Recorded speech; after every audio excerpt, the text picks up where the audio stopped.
As the investigation into the murders of 4 University of Idaho students continues, this evening, the university is holding a vigil in memory of Ethan, Madison, Kaylee, and Xana. News Channel 7's Brian Holmes and Morgan Romero join us live this evening from Moscow, Idaho.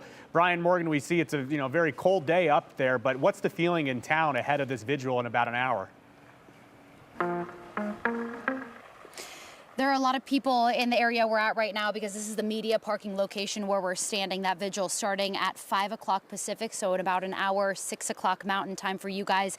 As you mentioned, it's cold, so they moved the vigil from outside where it was originally planned to inside the Kibbe Dome. There's going to be a lot of space for everybody that wants to come support and honor those victims, and of course holding it after Thanksgiving break when students return because so many students and staff wanted to be here. The media that you mentioned over there in the parking lot is more than 24 cars of people that have come here to be here for this and to report on it for radio stations, for TV stations all over the country. I mean, the national media has descended upon this town and some of people have been here, well, since a couple days after the tragedy happened. And you know what? There's also a pretty good journalism school here at the university. And those students, they run the school paper, they also run the school radio station, and that got us thinking about what it would be like to be a student who's also trying to be a journalist here at the University of Idaho, to be a young person who's involved and connected to the community, and then have to cover a tragedy like this while at the same time still trying to process all of it. The weather for the Moscow-Pullman area. A blast of winter blew into Moscow a bit early overnight. Winter storm warning continues until 7 p.m. Thursday. It's supposed to be like this, I guess, into tomorrow, too. So we'll probably get quite a bit. But it still pales in comparison to the storm that hit this college town a little more than 2 weeks ago. And the aftermath has been falling continuously since. It feels safe, typically. Abigail Spencer is a junior studying journalism at the University of Idaho. If I was going to study journalism anywhere near where I grew up, it would probably be here. She's not only KUOI's news producer, she's also the news editor of the school paper, The Argonaut. We really do have one of the best public journalism programs in the Pacific Northwest, if not the nation. In the last 2 weeks, they've written more than a dozen stories. Lots. On the quadruple murder in a home off King Road. It's really just been increasing coverage as more stuff has come out. Abigail says she got into journalism for the service aspect of it. I want to give back to my community. She's done that by covering everything from student government to city government, to events on campus and off. Like every other student, Abigail got the vandal alert on Sunday, November 13th. The thing is, like, vandal alerts are normally about, like, the moose. It's normally like, hey, there's a moose on campus, don't go pet it. And then it's like, hey, Moscow police discovered that someone got murdered. Be careful. Even she wasn't sure what to make of it at first. I will say the first few hours, it didn't quite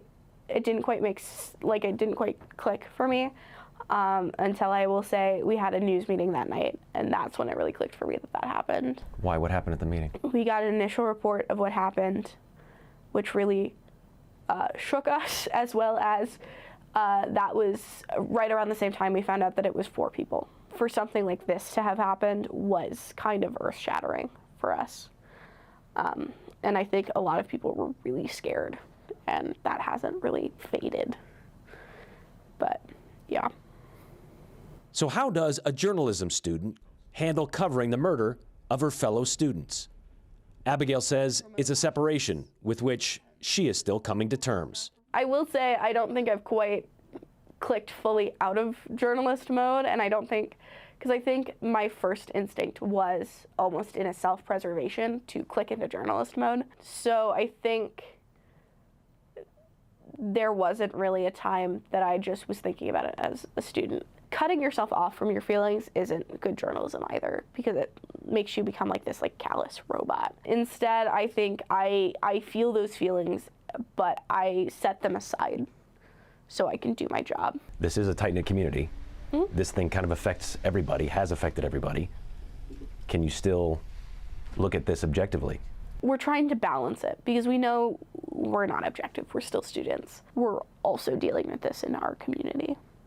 Has it changed your mind of this career? No. Or has it reinforced it? Anything, it's reinforced it. Because before this, I was thinking is it really worth it And then it kind of really just reminded me why we do what we do here.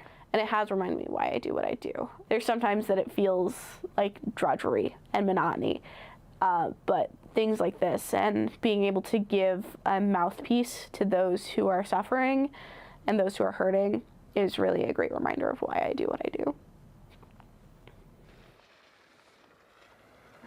Abigail told me she was able to process this a little bit over the Thanksgiving break, so she has had a little bit of time to deal with it, but for the most part has had to transform back into the journalist mode as opposed to just being a student and processing all of this. Yeah. It's also been hard because she knows that there are a lot of other things to cover on this campus, but this story has been all-consuming for the last 2 weeks, and that's been the tragedy. She talked about the fear a little bit, and she said something today when we spoke to her that she brought up this quote that everybody likes, that is quite common, that people know about. You know, courage isn't the absence of fear, but it's facing that fear and still doing what you need to do anyway. Yeah, I like that. And I like what she said too about, as a journalist, you can't completely desensitize yourself. Right. You know, it's difficult, you have to do the job, and it's important, but when you have personal ties to something like this, it's important that you can relate and empathize as well. So the hardest part, she said, is going to vigils like what is happening tonight. Yeah. She said that's been the most difficult part for her.